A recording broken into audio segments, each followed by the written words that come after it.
On this episode of the Rich Ad Poor Ad podcast, we have Samir El-Kamouni, who is the founder over at Fetch and Funnel, and they're spending roughly 100 million plus every year for their clients across YouTube, Facebook, and Google. But today, we dive into one of their clients, the Summer Board, a super awesome snowboard / skateboard you can shred on the concrete. I've eaten it a couple times, but it is awesome.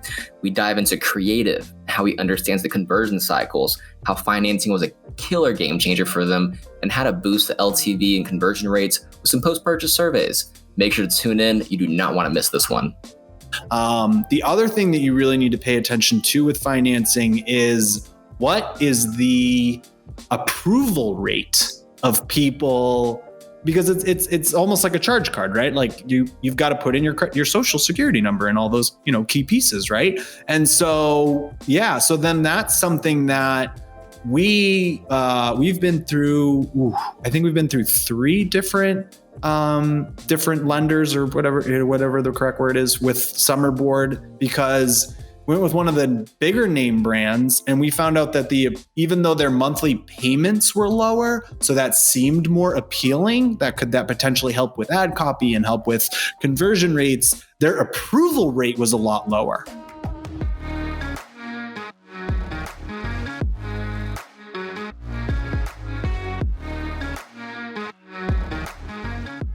Listening to the Rich Ad Poor Ad podcast, where we break down the financial principles that rich advertisers are deploying today to turn advertising into profit and get tons of traffic to their websites without killing their cash. These advertisers, agencies, affiliates, brands are responsible for managing over $1 billion a year in ad spend. You'll hear about what's working for them today, their rich ads, and we'll roast their epic failures and crappy ads on the internet with poor ads. Let's get into it. All right, everybody, we're back in business with another episode of the Rich Ad Poor Ad podcast. Got your host, Dylan Carpenter, in the house, and I am pumped to chat on, this specific topic and guest we have today. I'll give you a little insider. I've actually used the product. I've eaten shit on it multiple times here in Austin, Texas. It is so fun, so cool. It'll be the brand we're talking about, but when it comes down to the man behind the scenes, we got Mr. Samir El-Kamouni. Hopefully I didn't slaughter that too bad. My bad, man. You're good. But we got the founder, chief growth officer over at Fetch and Funnel. They're responsible for spending roughly, 100 million plus on ads across Facebook, Google, YouTube, and they're legitimately killing the game right now. But today we'll be diving into one of their brands, Summer Board, or one of their clients. So it's going to be pretty exciting. So Samir, what's up, man? Heck yeah. Hey, Dylan. Glad to be here. Excited to be here. Appreciate you having me. Likewise, man. It's been a little bit in the works, but we finally made it happen. I know. I'm pumped. Heck yeah. So give everybody a little bit of background of kind of who you are, what you're getting into these days, so everybody kind of has some context.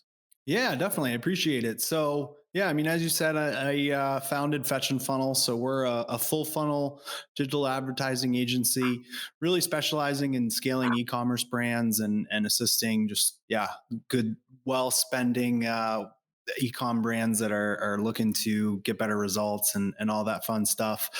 Started the company because I had some agency life, had some advertising life, did the digital marketing manager at a couple startups and things like that, and really saw the good, the bad, and the ugly of the agency world, and just wanted to get out there and be one of those agencies that you enjoy partnering with and that really are focused on your brand and really focused on getting you results, and have sort of like a feeling of a vested interest in your business, if that makes sense. So Summer Board is one of those brands where we've worked with him or them for a couple of years now and have had a blast doing it. And, just like I'm saying, partnered up with him really closely on way more than just the advertising side, strategy, website, you name it.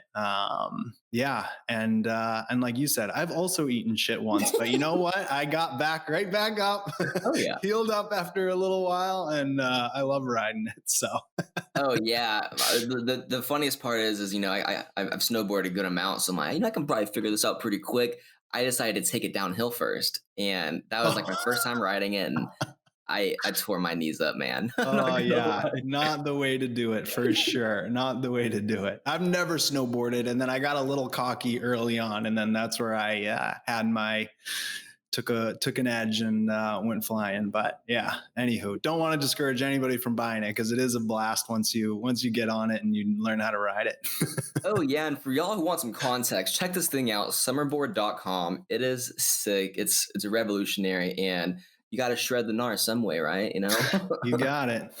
Well, heck yeah, man. So, we love to kind of dive into the rich ad and poor ad, aka what's working and what's not working, basically. So, how about we kind of start off with the rich ad segment? What's working good for y'all right now? I know you sent over an ad that absolutely killed it. What's y'all's rich ad? Yeah. So, I mean, I think that the ad I sent over shows sort of the holistic strategy of really sort of the top of funnel traffic. So, this is definitely one of those brands that you really need to look at the entire funnel, like, from a 20,000 foot view, and also really dig into what type of creative you need to get in front of, sort of, yeah, anybody at the right time, because this is a expensive product. There's a long purchase decision. And so top of funnel is all about grabbing attention, getting somebody interested in this thing. Like, what the heck is this thing? What is this person doing? Is this some makeshift thing this person made? Is this a legit product? All that kind of stuff, right? And then that's where then, middle of funnel, bottom of funnel becomes more education and how it works and reviews and testimonials and all that fun stuff. So you get me across the finish line of making that purchase. But yeah, on the top of funnel side, for that prospecting traffic to find new cold traffic, right? Whether it's someone who's never ridden a snowboard before or never skateboarded before, but could be genuinely interested, to hardcore snowboarders that could pick up this thing and ride really quickly, right? And it was sort of a tricky problem to solve, because click-through rate doesn't necessarily mean quality traffic in this instance. And there's so many times that we look at ads and we say, oh, this ad has an amazing click-through rate, so it's killing it, right? And in most instances, I'd say that's a fair metric to be looking at, right? And saying like, hey, this ad's got a great click-through rate. It's doing really well. If I'm selling flowers and people are clicking through, great. They're interested in my flowers. But this is one of those brands where you could get a bunch of people that just are so intrigued what it is, but aren't qualified in any way, shape, or form. They're not interested in this thing. They're not going to put the time and effort into learning it, just whatever. There's a plethora of reasons why, someone wouldn't buy it, and that's okay. But yeah, and so it's almost like a happy medium of showcasing the board in a unique way. And so for those of you who haven't been to the website or haven't checked out this product, it's essentially an electric skateboard that allows you to ride it like a snowboard. So there's these sort of two center wheels in the middle, those are where the motors are, and they spin 360 degrees.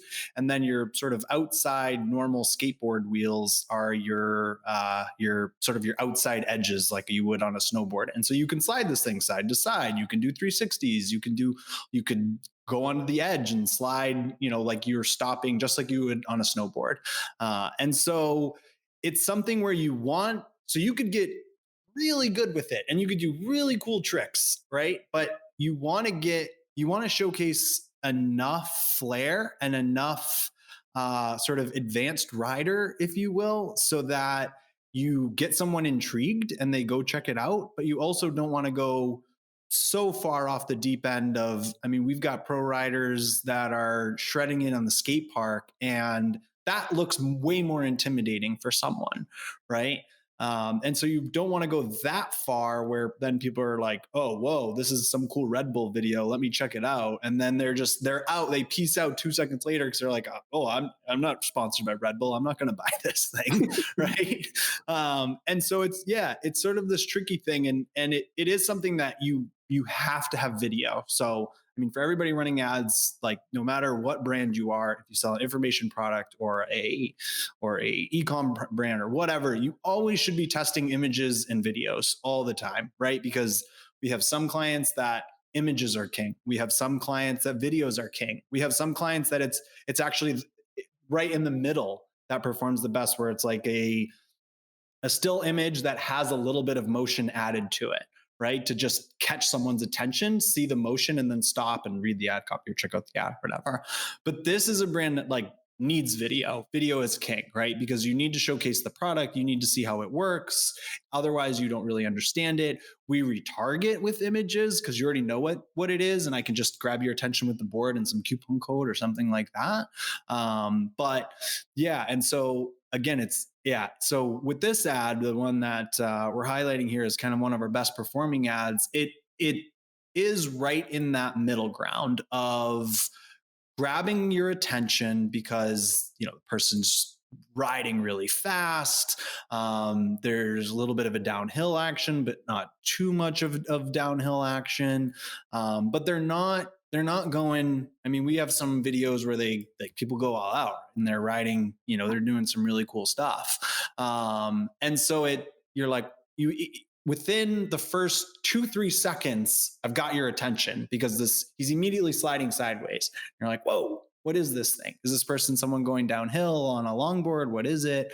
But it's not too technical where someone's doing 360s, they're jumping in the air, they're doing any of that, so that it's not too, that it doesn't look like, whoa, this is intimidating or I mean, let's be real, right? People click on ads all the time and then spend 15 seconds on the website. And so, same thing, right? We've got a video on the website that showcases some tricks, and I don't want you to immediately bounce from the website because you're like, whoa, this thing's way too advanced for me. I love how y'all have some of the copy phrased. Turn your city into a snow resort and shred summer board for as low as $1.40 per day.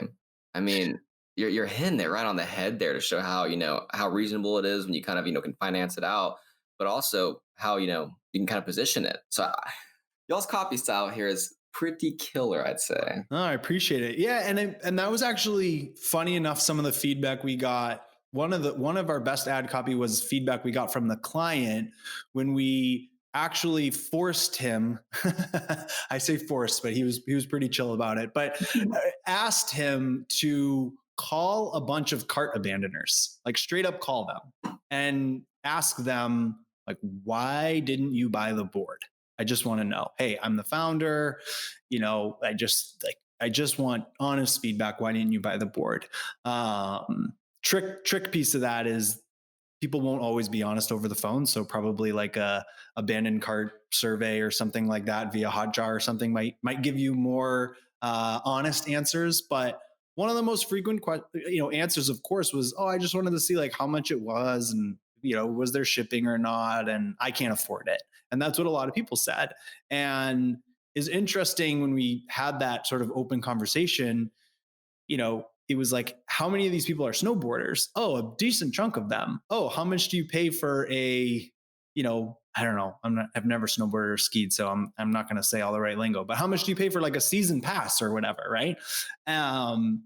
It's a lot more than this thing costs if you finance this thing and break it down on a monthly payments plan, right? For, not that long. And then you get to ride this for the next, 10 years or something like that. I mean, I've had mine for a long years and years, and it's all, battery hasn't degraded or anything like that. So yeah, I mean, so when you start to angle it that way, then it's like, oh, well, yeah, I don't want to dish out the 1,600. I have it, but I don't want to. And you're like, oh, well, I pay way more on a season pass and it's only good for 4 months and it's over. And I've paid that money and that's it. When it comes to how pricey this is, what kind of cost do you look at on the Facebook side out of curiosity? I know it's a long, conversion window or cycle essentially, but like what kind of goals do you put internally when you have a product that's, more than $1,000? Yeah. So this is one where, attribution is always like your worst and best friend at the same time. I mean, we're consistently hitting 3-4x ROAS across. I mean, if you just say across like all channels combined, I'd say you're pretty much right around there. It is something that there's a bit of seasonality, of course. So we step on the gas quite a bit right before we know a season's going to hit. So, October numbers are going to be a little bit lower than that because November, December, they're going to be a lot higher than that. And we're just trying to drive a lot of traffic early on to grab your attention, get you in the retargeting pool, not pay those November, December premiums to find new people. And again, you have to think about this purchase. Like I mean, if you look at attribution, it says there's a lot of people that just land on this website and buy the product, but I don't believe that. And so that is a tricky, it's a tricky thing to really figure out. And I think maybe we might even get into this a little bit more later, but it is something that you need to figure out to predict your ad costs and stuff like that, right? Because yeah, exactly like I'm saying, you want to ramp up, but you're not going to see those returns within the first couple of weeks necessarily. But then you also don't want to pull back on your retargeting because you want to make sure, you might bump up your retargeting for the next 2 months from that sort of overspending or, a lot more spending on the prospecting side to continue getting in front of those people. But yeah, and then the other thing too is once you're really into multi-channel, so we're running Google, we're running YouTube, we're running Facebook, we're running Snapchat, we're doing affiliate, we're doing all this stuff. If you go and you calculate direct ROAS in all of the platforms and then add all that up, if we reported that back to the client, that would be a higher revenue number than what his total revenue is. Oh, right? yeah. So you can't do that. You have to, so it's another thing that you've really got to figure out. Like, we can't pull all the levers at the same time, because if we pull all the levers at the same time, we won't really know exactly which lever worked the best, right? So I don't know if that makes sense, but 100%. Now, was the financing something that's been around for a bit, or is it something y'all incorporated over time? I'm kind of curious on, what kind of impact that would have for this kind of product if you see a boost in conversion rates, because you have that ability to pay as you go versus shell out that 1,000 plus out of the gate. Yeah, this is an interesting one that you sort of need to be a numbers person to get into this, because there's so many different metrics to look at when you have financing on your website. And it's a conversation I think we've had, like, very serious, deep conversations, and looked at the numbers like every 2-3 months with Summer Board. I would say anyone that sells a product that's more than $200 or $300, or any brand that you would buy multiple products. Great example is fashion, right? Definitely add financing, because there's just no reason not to offer it. And I mean, if you go to any major fashion brand website now, they all have some sort of afterpay or whatever it is, some sort of financing option. And I'd say for 80% of our clients that fit in either one of those boats, we have either got them to go on offering financing, or they already were offering financing. We do see the conversion rates go up, for sure. And that is something that you immediately have to pay attention to. Great, I threw financing on the website. Do I have a higher conversion rate? Do I not have a higher conversion rate? You have to figure that stuff out.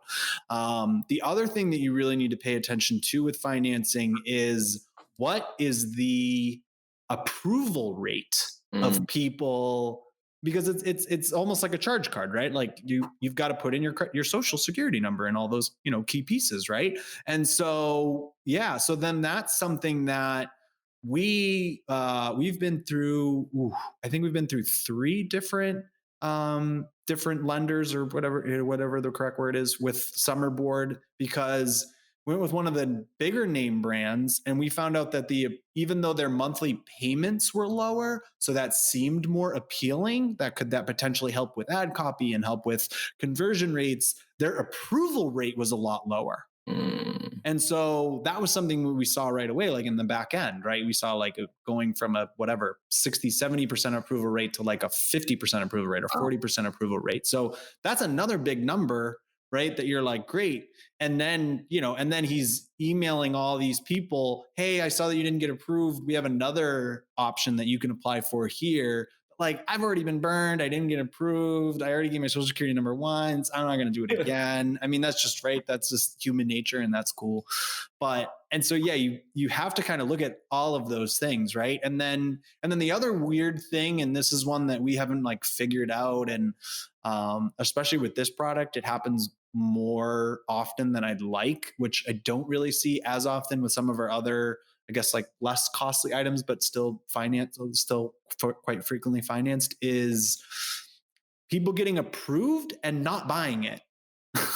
That's so weird. Why did you put your social security number and I don't think it's a hard pull. I think it's a soft pull, but still, like, why go through that were the payments too high? Did you just want to see if you'd get approved and now you're going to think about it? That's something we haven't figured out quite yet.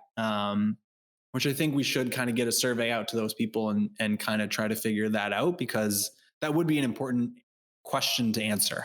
Oh Because yeah. it's a significant amount, again, even if it's 3 people a month, that's still a couple grand, right? Extra that, even though we're doing a lot more than that, the couple grand's a couple grand, right? Oh yeah. Um, Hey, you match that out for each month. It could be 40, 50K. That's a retainer for the year, man. At some point. exactly. Yeah, absolutely. Yeah. You can hire, 2 interns off that practically. So Well, snap. Yeah, we went down some rabbit holes. I was enjoying that one. This episode is brought to you by Funnel Dash's ad card, the only charge card exclusively for your digital ad spend. And if you're an ad agency that manages 7 or even 8 figures a year in media and ad spend for your clients, and you're looking to double your profits over the next 6 to 12 months, then check out ad card. See, the typical agency model is this. You charge 10% of your spend, you make 10 to 20% margin at the end of the day. So that's really 1 to 2% of your client's spend that is profit in your business. The easiest way to double that is to really find a way to earn in that 1 to 2% cash back of the card that is on file of your client's ad account. And before ad card, what you had to do was invoice all your clients for their ad spend up front, which is really difficult on a cash flow basis and very difficult ask. And then you had to put the card on your own Amex or whatever card of choice to get that level of value back into your business. With ad card, it's entirely different and streamlined. You simply get your clients on ad card and make yourself the agency of record, and you'll get the cash back as long as you're managing the ad spend. It's a great way to double your profit without doing any additional work. Check it out at funneldash.com. So we love to segue. So of course, we love to see what's working. But we also love to kind of showcase those embarrassing moments, those kind of flaws, maybe some big changes that could have impacted the business in a negative manner there. So, what's your kind of pour ad? What's something that just, you thought would probably kill it, didn't work out so well? I know we chatted a little bit about this before. What's your pour ad here? Oof. So I'll throw out one really light one, and then you're gonna make me potentially roast this client a little bit, but which I never want to do because I love all my clients.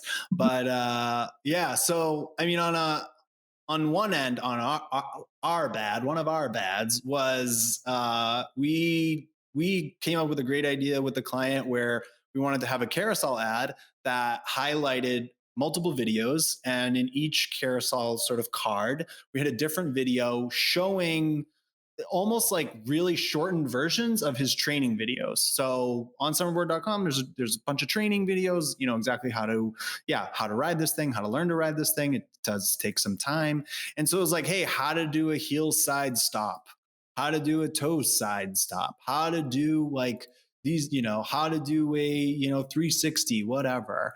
And that ended up, we thought it was going to crush it. And we were like, hey, we won't do it top of funnel. It's overwhelming. We'll do it sort of bottom of funnel to get people to see like the different things that you can do. And that just totally flopped. It was like one of the worst performing ads we've ever run. And again, like, I think it's sort of that point that I was making earlier of, I think people start going, oh, shoot, this is too technical for me, or, whoa, that looks hard, or like, because when you actually go through the training videos, you start riding the thing and you start doing these things, you surprise yourself. You're like, whoa, that was a lot easier than I thought it was going to be, because there's a motor helping you do these things and et cetera, right?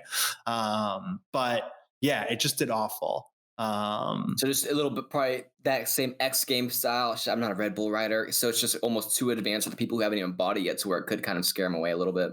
Yeah, exactly. And I mean, if you're a pretty good snowboarder, you'd probably see those and be like, oh, cool, this isn't that bad. That's cool. But again, I don't, we play the snowboarding card a lot because it does ride just like a snowboard. And even we're sort of going through a website overhaul right now. We've go back and forth of how deep to go down that hole, because if you niche down, that can be really great because you're going to speak to every snowboarder. But if you go too far down that, again, I ride mine all the time. I love it. I've never snowboarded a day in my life. So if I go to this website and it's like, for snowboarders, I might not convert because I've never snowboarded before. Yeah. So we got your bad. That's the big one. Well, yeah. So I mean, so Summerboard's on pretty much their fourth iteration of this board. And it's gone through, quite a few iterations and all those kinds of things. That's good. Like every, yeah, absolutely. Like every product has. I mean, Boosted Board, rest in peace. Like they went through a bunch of iterations of their board, right? And they were outward of every iteration and things like that. And Summerboard was also in the beginning. He named V2 V2.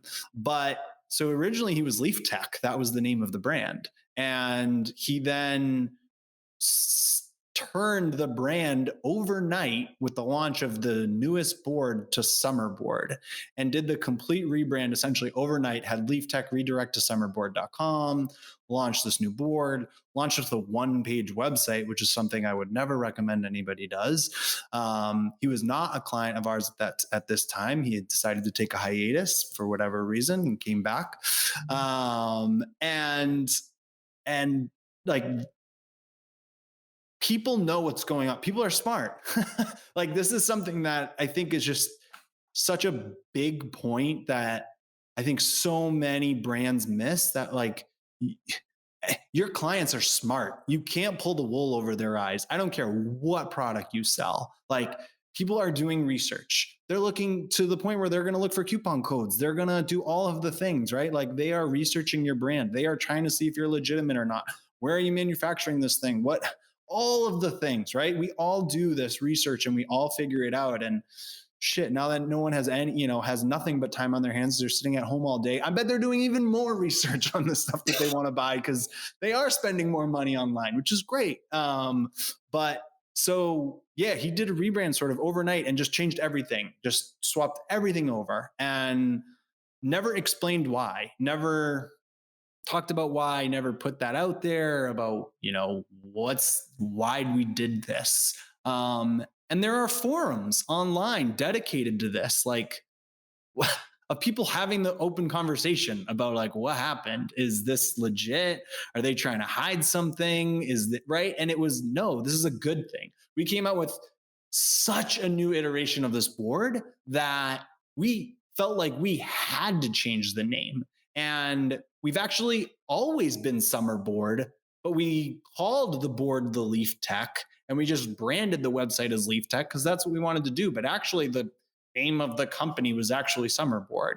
And we decided that it was time to finally come out with what we consider the true Summerboard because it had finally got to that sort of critical mass of being an awesome board and they had ironed out all the technical stuff, all that stuff, right?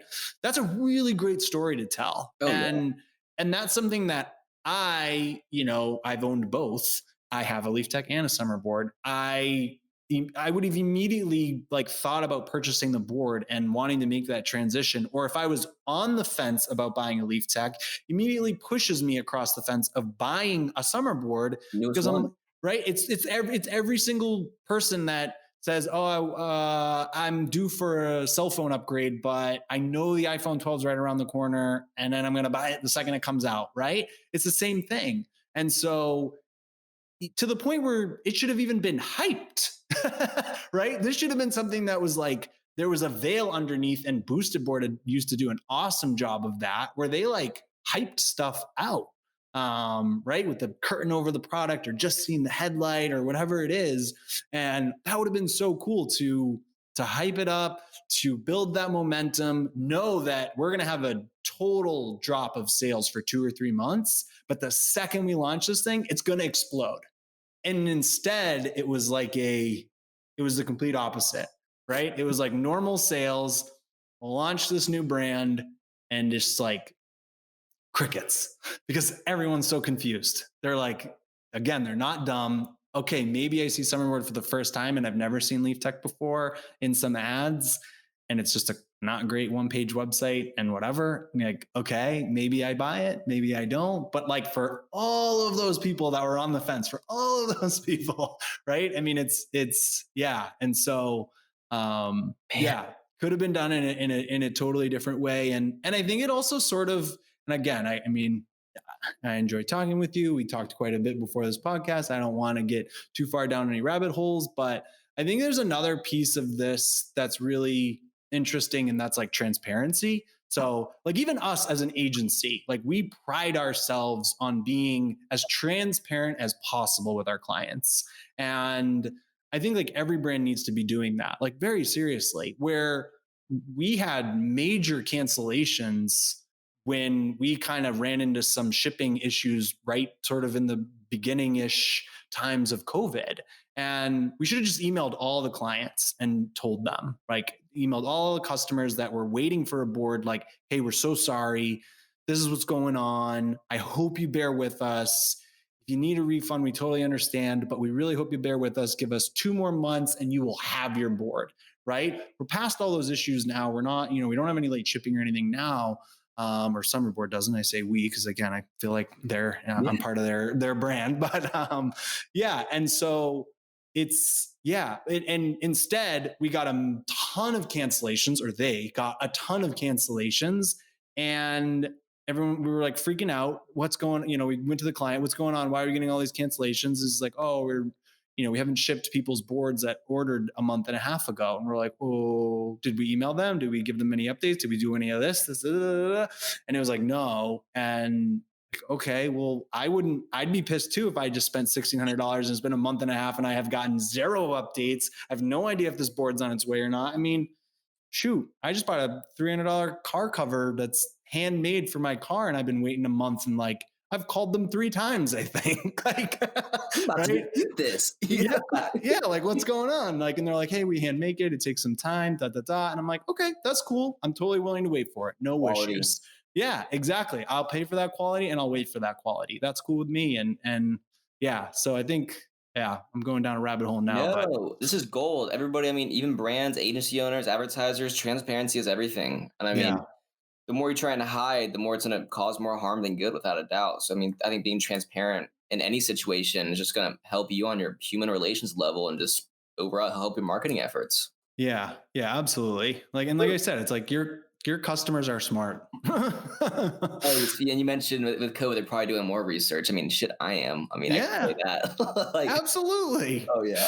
Absolutely. Oh yeah, one of our clients that sells like shocks and stuff like that. They're like the brand that crushed it the most during COVID, because everyone's like, I'm going to work on my Jeep. I'm going to work on my truck. It's got all this time on my hands now. I had a lot of clients freaking out, like, COVID. People are going to have money, and most of them are pretty high ticket. So I mean, when the people who have money have way more money, so it's kind of interesting how it all panned out. Yeah. But man, yeah, this is freaking juicy there. So, we'd love to kind of take a page out of the Rich Dad Poor Dad book, dive into some sort of financial principles or financial tips there, more or less, try and find a crossroads in the marketing and financial world. So, what kind of financial tip out there, or, principle you live by that would kind of be beneficial to the audience? Yeah, that's an interesting one. Well, I think, I mean, there's a couple pieces to that. I mean, one thing, I guess, sort of making this conversation we've been having kind of go full circle is definitely one where is planning out your media spend, right? Planning out your ad spend. I think that's a really important thing. And that's something that we work with our clients on, right? We put together quarterly goals, yearly goals, all those kinds of things. But figuring out if you double your spend this month, that doesn't necessarily mean that you're going to get double the sales this month. And Summer Board's a perfect example of that, where I don't really even know how long the true customer life cycle is. I just have no idea. We have really rough numbers, and it's changing all the time. And of course, it more than 2 months? Yeah, for sure. Okay. Yep. It's more than 2 months. And of course, seasonality takes a big part of that. I mean, Cyber Month is here in a couple of days.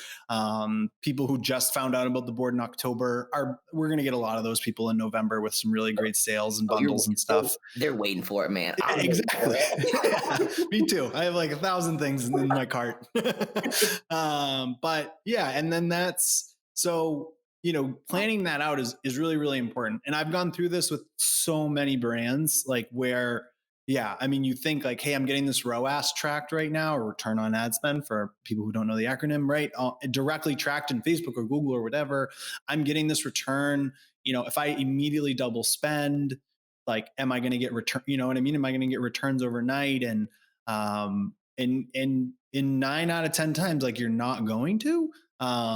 Like, we even do something interesting that I don't think a lot of maybe agencies or even advertisers do any of this, but we kind of look at like spend cohorts as well, and then look back at them in the future, because you'll find attribution, especially in Facebook, like you won't get all the true attribution from a previous period of time.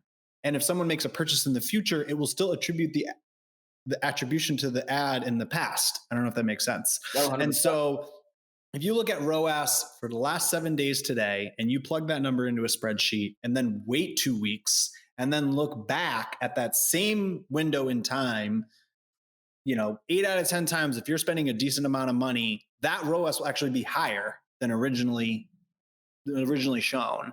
And so those are definitely things where that's a sort of a little hack to try to figure out like what some of those windows look like and how long does that journey take. And how many touch points and all that stuff too, right? Does it really take to kind of get your customer across the finish line? One of the things that we've found to be immensely valuable is just having like a post-purchase survey of asking customers like whatever the most important questions are. Like, what made you buy? Like, how long have you been thinking about this purchase? And a lot of people will fill those out. Facebook's asking your customers those questions. I know. They're in the mix now. Yeah. So, I mean, and for those of you who don't know, that's a real thing. And actually, when we just had that shipping problem with Summerboard, that actually came to bite us in the butt, because a lot of people, when you make a purchase and Facebook knows you made a purchase through an ad, they will send you a survey and they will ask you like, how was the shipping? How was the customer experience? How was all of these things? And people were giving a really low rating, of course, on any of the shipping stuff. And that had an effect on the ads. That had an effect on the ad spend and stuff like that. So negative effect, obviously. We're past that point and we're back in good terms with Facebook. But yeah, so I think that's like an important thing, right? Like planning your media spend, figuring out when to scale, and then when those results will sort of come in, and like map it out, put a spreadsheet together, look back at last year, look back at like when the spend came in, when the revenue came in, all of those metrics, run a post-purchase survey, ask your customers some of that information if you can. I think that's a big one, right? And yeah, I think that's like really, really important. I don't know what else. And then get a good credit card in order to maximize your points. Speaking of credit cards, app cards, Dash, plug inside dash.com. Heck yeah. I'm a big credit card guy. I always push people to make sure they're on the right credit cards to get in the right points and everything like that. It's like, you're spending $500,000 a month on advertising. You could fly around the world first class every single month just off that if you had the right points. Oh, how useless are flight points though right now? That's the key thing, because I'm sitting on like maybe like 200,000 to 300,000, and I'm like, shit, dude, I gotta do something. JetBlue just launched their credit card's always 40,000 points. They sent an email out to their whole list, 100,000 points on their credit card right now. And two people messaged me because they know I'm super into credit cards and they're asking my opinion on it and stuff. And I'm like, well, are you willing to eat the $99 yearly fee for the next 2 years until you go on another flight? Oh man. Or if you are flying, hey, go for it. And it's totally worth it. I'm a sucker for that. Get 80,000 points. I got to spend 4K. Okay. I can make a quick one here. I go down those rabbit holes too much. Well, snap, man. This has been absolutely awesome. I've enjoyed this thoroughly. I'm going to be scooping probably one of these up in the next couple weeks, be honest with you. But give everybody an idea, how can we support you? What are you getting into? Any cool future projects? And kind of how can people get in touch with you? Yeah. Fetchfunnel.com, just fetch, FETCH, funnel, FUNNEL.com. So definitely check us out. We're produce a bunch of great blog content. We're talking about some really interesting stuff there. One of the big things right now is, especially with ad costs going up everywhere, everyone's talking about how they can diversify, where they can go. We were pitching YouTube quite a bit until some presidents decided to eat up all the YouTube ad space. But like even Snapchat is an awesome place to be, right? I mean, I think it's over 50% of Snapchat is above the age of 25, and those numbers are even higher on TikTok as well, which is another place that we're in quite a bit these days. Oh, and that new Shopify integration is going to be huge, I think, with TikTok. Yeah. That and actually Facebook too. So there's a new Shopify integration. Actually, I'm working on the blog post today. But yeah, Facebook, there's a new conversions API that's been released, but Shopify just released a new direct integration with it, especially with all these cookie problems happening. Safari already dropped it. Chrome's about to drop it. So yeah, having attribution, obviously we've talked about attribution quite a bit already today, it's important. And so being able to take advantage of that's a big one. But yeah, I mean, fetchfunnel.com, check out our blog. If you click on any of our blog articles, you'll see on the right-hand side, we've got 2 really great ebooks. One, how to research and crush your competitors, right? How to look at your competitors' ads, how to sort of hack, what's working for them that could be working better for you. And then we've got a great how to advertise during a pandemic book on there as well, which a lot of things that people don't really kind of think about, or little tricks you can do to increase conversion rates, like, having the right banner on the top of your website and all those kinds of things. Cause I mean, we're still in a pandemic, so it's still very much so relevant, even though we came out with it a couple months back. And who knows what's going to happen with winter. It could be even more prevalent. We'll see. But yeah. And of course, I mean, anyone can message me on LinkedIn or send me an email or anything like that. I'm just Samir at fetchfunnel.com, SAMIR. He only looks at in-mails, just by the way, everybody. So, oh man. Well, Samir, man, this has been an absolute pleasure, man. Thanks for jumping on, and thanks for everything, man. Thanks, Dylan. Yeah, I appreciate it. I hope to do another one a couple months from now. We'll talk about another fun brand. Oh, 1000%, man. Awesome. Thanks for listening, everybody. Thanks so much for listening to another episode of the Rich Ad Poor Ad podcast. If you're like me and listen to podcasts on the go ahead and subscribe on Apple Podcasts, Spotify, YouTube, and richadpoorad.com/podcast. And if you absolutely love the show, go ahead and leave a review and a comment, share with a friend. If you do, take a copy, screenshot of it, email me, Zach@funneldash.com, show me you left a review, and I'll give you a free copy of the Rich Ad Poor Ad book. To learn more about the book, go to richadpoorad.com. To leave a review, go to richadpoorad.com/review. Thanks again.